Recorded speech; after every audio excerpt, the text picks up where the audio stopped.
4:30, Aquarion, the state's largest water company, is asking for a 42% rate increase.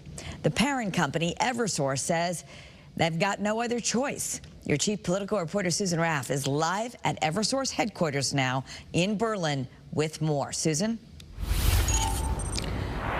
Kara, the bottom line is Eversource just doesn't want to own Aquarion anymore. They've wanted to sell the company. However, last month, state regulators rejected a plan to allow Eversource to sell the company. In the meantime, Eversource is going to appeal that decision, but they say they have no choice but to raise rates to pay for operating costs. Nearly 700,000 Aquarion customers could see their water bills jump dramatically.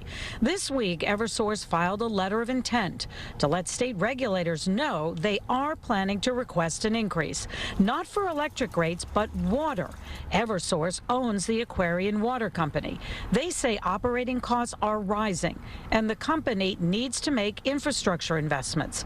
Eversource says this shouldn't be a surprise after a deal to sell Aquarion was blocked by PURA, the Public Utilities Regulatory Authority, and it is those same regulators that must approve a rate hike. This is going to be an active docket. We've got a whole new team at PURA.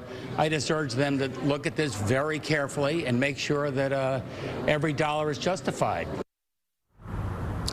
Governor Lamont says he understands that infrastructure needs improvements. In fact, today he pointed to Waterbury, saying the system is old and that companies need to make improvements.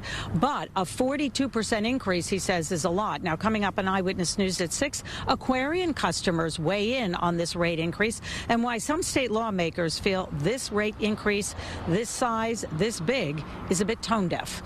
Your chief political reporter, Susan Raff, Channel 3, live in Berlin tonight.